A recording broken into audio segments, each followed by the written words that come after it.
मधुमक्खी के बारे में क्या जानते हो? मधुमक्खी हमें क्या देती है? शहद देती है। तो शहद बनता कैसे है? फूलों से। फूलों से कैसे बनाती है? तो मधुमक्खी क्या करती है? फूलों का रस चूसती है और फिर उस रस को अपने छत्ते में डालती है, जिससे शहद तैयार हो जाता है। ठीक है, क्या आपको पता है कि जो मधुमक्खी होती है वो 3 प्रकार की होती है? उसमें रानी वेरी गुड। ठीक है, तो उसमें कौन कौन सी होती है? रानी मक्खी होगी। रानी मक्खी कितनी होगी? एक होगी रानी मक्खी। ठीक है, फिर दूसरे क्या होंगे? नर होंगे। नर 3-4 होते हैं, है ना। लेकिन जो श्रमिक होती है, सबसे ज्यादा काम श्रमिक का होता है भाई। ये बहुत मेहनत करते हैं और डंक भी यही मारते हैं और इनका जीवन काल कितना होता है? 40 से 45 दिन इनकी लाइफ होती है। 40 से 45 दिन ये जीते हैं। अब इनका काम देखो जरा। जो घर में मम्मी काम करती है आप लोग की, समझ लो वही काम सारा ये करती है। जैसे कि मोम बनाना, मोमबत्ती देती है। मोमबत्ती में जो मोम होती है वो हमें मधुमक्खी बना के देती है, मधुमक्खी से प्राप्त होती है। ठीक है, छत्ता देखा है सबने? ठीक है, छत्ता बनाना, छत्ते की सफाई करना, छत्ते की सुरक्षा करना, ऐसा ना कोई बाहर से अटैक कर दे, है ना। तो उसकी सुरक्षा करना। सुरक्षा कैसे करती है?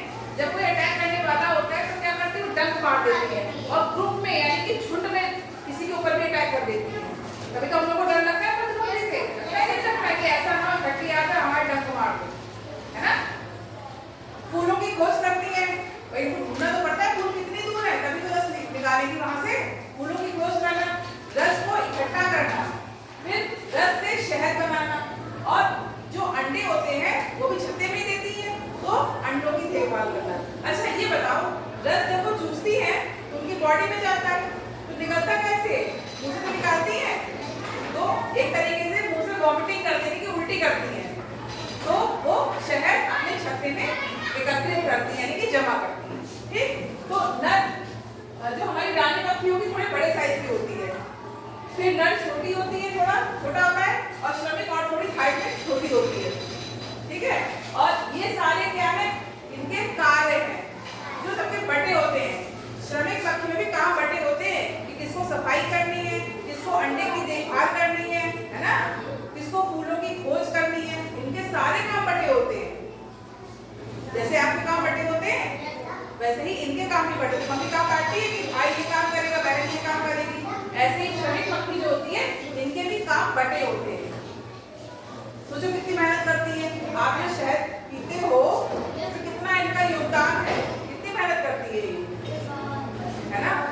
और इनके लिए क्या होता है? मधुमक्खी शाला होती है जहाँ पे क्या होता है? मधुमक्खी कलेक्शन किया जाता है जिससे शहद बन सके।